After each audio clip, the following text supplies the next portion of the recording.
Muchas gracias por la invitación. Quiero agradecer a todos ustedes la presencia en esta bella mañana en Puebla. Los cirujanos oncólogos vemos las fallas en el tratamiento endoscópico. Entonces, lo primero que quiero remarcar es cuáles son los criterios en este tipo de, en el tratamiento y en el manejo de las lesiones malignas y premalignas del esófago. Sin duda ha existido en los últimos años en Asia y en Estados Unidos, en Europa, y no es la excepción México, un incremento en la incidencia de cáncer de esófago superficial. Y esto debido a dos fenómenos. Uno, gracias a ustedes, a una vigilancia estrecha en los pacientes que tienen síntomas por reflujo, y también a la existencia de las displasias en el esófago de Barrett. Y acabamos de ver dos tristes casos de esófago de Barrett de segmento largo que debieron de haberse metido a quirófano directo.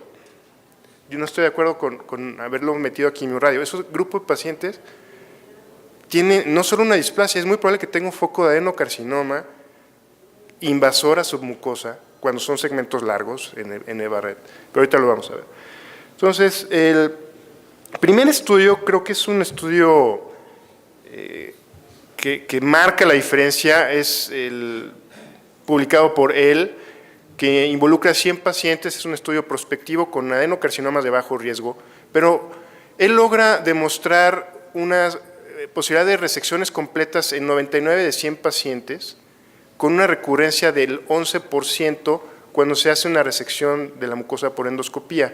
Pero quiero que veamos los criterios absolutos de este grupo de pacientes, y no hay que confundir y mezclar criterios. Esto es lo más importante que podemos concluir en este estudio. Son pacientes que tienen tumores pequeños, o sea, menores a 2 centímetros, no están ulcerados, están confinados a la mucosa, no hay invasión linfática ni vascular en el reporte de patología y son bien diferenciados. Cualquier otro criterio, cualquier otro punto en esto que no sea exacto, no son candidatos a resección por endoscopía. Así de fácil. Si son mayores a 2 centímetros, si tiene poco diferenciado en patología o está ulcerado o todas las anteriores, este grupo de pacientes va a tener 41% de recurrencia, posibilidades de recurrencia. Y esa recurrencia es mortal. Esa recurrencia va a tener una infiltración a su mucosa y esa infiltración a su mucosa va a realizar metástasis linfáticas. Pero a pesar de esto ha habido un incremento significativo en la incidencia de resecciones de mucosa endoscópica. Lo que llama la atención es, y yo les pregunto a ustedes, ¿cuántos pacientes realmente, cuántos en nuestro país cumplen estos criterios? Muy pocos. Entonces empezamos a mezclar o querer hacer resecciones en pacientes que no son candidatos absolutos, y ahí es donde empiezan los problemas. Y en el momento en el que metemos a un paciente que no es candidato, ya le estamos ofreciendo menor posibilidad de curación. Y ahorita se los voy a demostrar. Esta es la clasificación, y debemos de entender que los T1 se dividen en T1A y T1B. Y los T1A son pacientes que tienen invasión a la lámina propia o a la muscularis de la mucosa. Y el T1B ya es una invasión a la submucosa, pero también es muy difícil definir preoperatoriamente o prepatológico cuáles son tumores T1A y T1B. ¿Cómo vamos a definir los T1A y T1B? Queda muy claro, y ahorita también se los voy a demostrar, que los T1B, que ya están infiltrando la submucosa, van a tener una posibilidad, y vamos a ver la incidencia de metástasis, una posibilidad de metástasis linfática. Ese grupo de pacientes evidentemente no son candidatos a endoscopía. Entonces vamos a dejar solo a los candidatos a endoscopía a los T1A. Pero ¿cómo vamos a definir los T1A? El ultrasonido endoscópico es la solución, es lo único que podemos definir o de diferenciar un T1A a un T1B. La respuesta es solo en manos expertas. Y es muy difícil lograr definir un T1A o un T1B. Aquí pueden ver ustedes, el transductor, ustedes saben mejor de esto que yo, pero hay tumores que es imposible de definir si invaden o no la submucosa. Entonces, los japoneses han han definido una nueva clasificación que les voy a proponer, que creo que debemos de manejarla en México en todos nuestros casos. No queda duda que el riesgo de metástasis ganglionares es mayor en T1B que en T1A. En un estudio de 3.963 pacientes que fueron tratados quirúrgicamente en distintos centros, coordinados por el National Cancer Institute, demostraron que T1A tiene 5% de posibilidades de metástasis ganglionares. No es nada desconsiderable, 5%. Y eso define, ese grupo de pacientes que son tratados endoscópicamente, 5% pueden tener metástasis a distancia. O sea, a pesar de que es un T1A, existe posibilidades de enfermedad a distancia. Pero es muy interesante ver que los que son menores a 2 centímetros y de bajo grado, solo 0.5% de los pacientes tienen mets ganglionares. Entonces, si nos apegamos a los criterios que les puse hace rato, vamos a tener una incidencia mínima de enfermedad metastásica. Pero ¿cuántos pacientes reales tenemos con tumores de menos de 2 centímetros? Y que no sean ulcerados y que sean de bajo grado. Son muy poquitos pacientes en nuestro país. La realidad es que la mayoría son T1B y los T1B tienen 16.6% de posibilidades de metástasis ganglionares. Esto es 3 veces más riesgo de metástasis ganglionares, nada más por la definición de invasión a la submucosa. Entonces, lo más importante que es un reto de ustedes, que deben de definir y ser muy honestos con el paciente, es por medio prequirúrgico o prepatológico, cómo vamos a definir los T1A y los T1B. Si realmente podemos ser capaces de definir un T1A y cumple con los criterios, hay que tratarlo por endoscopía, sin duda. Es el mejor tratamiento, ese que menos posibilidades de morir y mortalidad le va a ofrecer, pero que realmente sea un T1A. Esta es la clasificación japonesa, que seguramente conocen mejor que yo, y podemos ver que subdividen la mucosa limitado a capa epitelial M2, que ya invade la lámina, y los M3 invaden la muscularis. Y a su vez dividen la submucosa de acuerdo a la penetración e infiltración tumoral a 1/3, 2/3 o la totalidad de la submucosa. Y con esta clasificación, estos son papeles quirúrgicos de acuerdo a histología, ustedes podrán ver que cuando están limitados a mucosa M1 y M2, la posibilidad de metástasis ganglionar es mínima. Los M3 pueden ver ya un 3-6%. Estos son pacientes que tuvieron infiltración linfovascular en patología. O sea, a pesar de que estaban limitados en la mucosa, existía, ustedes pueden ver, hasta un 18% en una serie y 9% de pacientes con metástasis ganglionares. Y del simple factor pronóstico fue la infiltración linfovascular en patología. ¿Por qué vamos a arriesgar a un paciente si tiene un criterio controversial, lo estuvimos viendo en casos previos, si tiene infiltración linfovascular, a pesar de que sea confinado a la mucosa, no es candidato endoscópico? Y ya no vamos a hablar tampoco de los pacientes con infiltración a su mucosa, a pesar de que esté infiltrada la primera porción de la submucosa, pueden ver que la posibilidad llega hasta 50 o más % de pacientes metastásicos a ganglios. Entonces, T1B sin duda no es candidato a endoscopía, son candidatos de entrada a cirugía. Y no a quimio-radio, sino directo a cirugía, ahorita lo vamos a ver. La esofagectomía es el tratamiento de elección, no la quimio-radio neoadyuvante, sino la esofagectomía. La quimio-radio neoadyuvante es para estadios 3 en adelante, pero en etapas tempranas, sin duda, les va mucho mejor con una esofagectomía, pero deben de ser en manos expertas, nuevamente. Igual que ustedes disminuyen la incidencia de complicaciones de perforación, de sangrado en sus resecciones de mucosa, lo mismo en las esofagectomías, en manos expertas y en hospitales de alto volumen, ese tratamiento de elección con bajas mortalidades y bajas morbilidades. La mortalidad es menos del 1% en manos expertas y la morbilidad entre 6 y 10% con complicaciones bajas o no mayores. También los M3 con invasión linfovascular deben de ser candidatos a esofagectomía de inicio, no a endoscopía, por este riesgo de hasta 25-30% de metástasis ganglionares. Persistencia de márgenes positivos, este es algo controversial, pero sigue siendo uno de los criterios. No el hecho de, se puede tratar un margen positivo con una resección endoscópica si es lateral, pero cuando hay infiltración vertical, y lo vimos ahorita en el caso del esófago de Barrett, que hay una cierta duda del margen vertical o de la profundidad, ese paciente debe de meterse a quirófano y quitarle el esófago.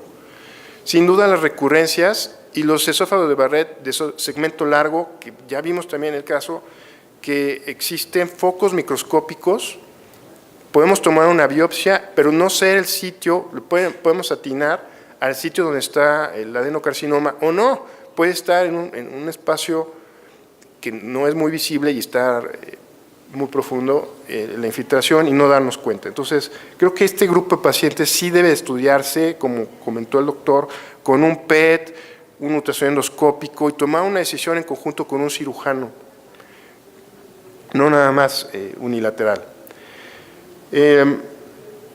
Y aquí son los resultados en series de muchos pacientes de la realización de esofagectomías y pueden ver sobrevidas a largo plazo en T1A y T1B con sobrevidas hasta de 67, 77, 91%, 97% en las últimas series, pero la más interesante es este estudio de Tanaka de Japón, que incluye a 145 pacientes de forma prospectiva, realiza esofagectomía transyatal y transtorácica, linfadenectomía en 2 o 3 campos. Esto significa que cuando son tumores distales, hace una linfadenectomía abdominal y torácica.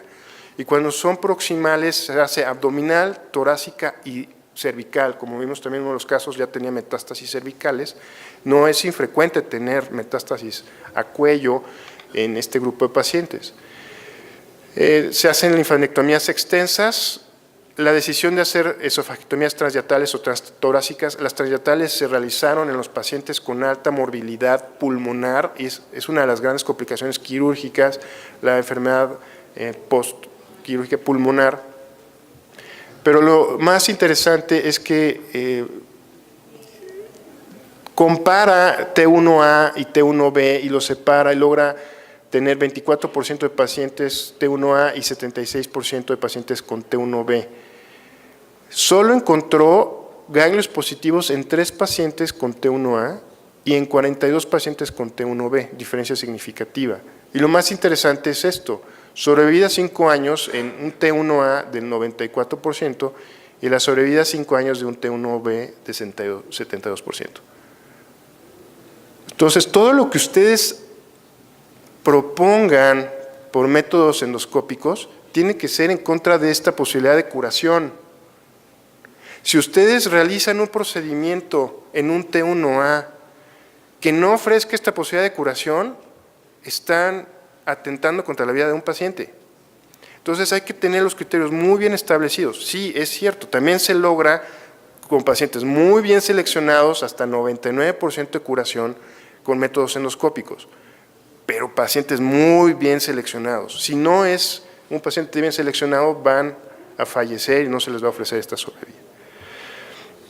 Aquí podemos ver la diferencia significativa en comparación, y en este estudio el único factor en el análisis multivariado fue T1A contra T1B. O sea, el T1B es un factor de mal pronóstico en contra, la invasión a la submucosa es un factor de mal pronóstico en contra de los T1A. Entonces, hablando de tumores de estómago, los criterios para resección endoscópica de la mucosa son muy similares a los del esófago, alta probabilidad de resección en bloque, es decir, si ustedes evalúan que pueden quitar por completo la lesión por medio de endoscopía, la lesión de mucosa, adelante, hay que hacerlo. Y ahí se evaluará si tiene un margen vertical, si hay margen positivo lateral, y ya se tomará la determinación si realmente está infiltrado o no la submucosa. Creo que lo ideal en el estómago es hacer ultrasonido endoscópico y la resección completa de la lesión. Si no se logra o se quedan márgenes positivos o se demuestra que existe una infiltración de la submucosa, entonces ya entra el cirujano a hacer una gastrectomía proximal o una gastrectomía total. Tamaño y morfología, tumores de menos de 2 centímetros, sin ulceración nuevamente, y los menores a 10 milímetros si los criterios de Paris 2B o 2C, es decir, si son no polipoideos y son planos, ese grupo de pacientes no debe de ser candidato a resección endoscópica. Los adenocarcinoma intestinales son candidatos, si son difusos sin duda no lo son. Nada más por ser difusos, la posibilidad de invasión a submucosa es cercana al 80%, entonces no meter pacientes difusos, tumores confinados a la mucosa y evidentemente, nuevamente, igual que en el esófago, la ausencia de invasión venosa linfática, que eso podemos obtenerlo en el resultado de patología. En un estudio de 124 pacientes con resecciones endoscópicas, nuevamente criterios tumores menores a 2 centímetros no ulcerados, se lograron sobrevidas de 99%. Es decir, sí, en pacientes muy bien seleccionados se logra ofrecer curación también por métodos endoscópicos, pero solo si son tumores de menos de 2 centímetros no ulcerados sin infiltración linfovascular.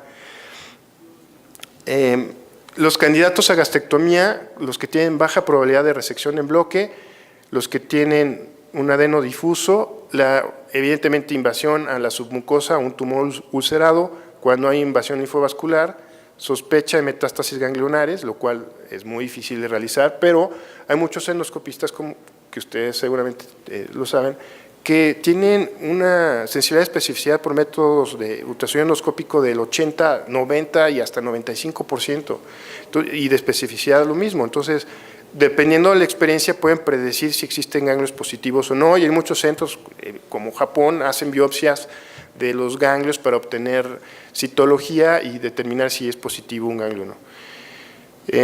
Y los márgenes positivos posteriores a resección endoscópica, sobre todo el margen vertical, si hay un margen vertical positivo, ese paciente debe de entrar directo a quirófano a hacerse una gastrectomía.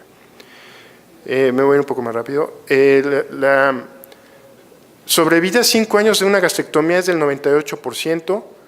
En los papeles que se logra preservar el píloro, que es altamente controversial en oncología, las sobrevidas también son muy favorables, de 96%, complicaciones ya bajas de 3.1 gracias a la experiencia, y por métodos laparoscópicos las sobrevidas del 98%, con complicaciones menores que en cirugía abierta.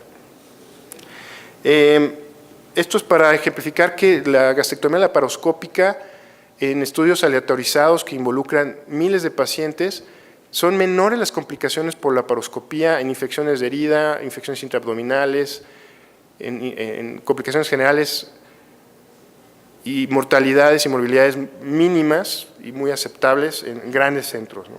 Los metaanálisis también favorecen la laparoscópica,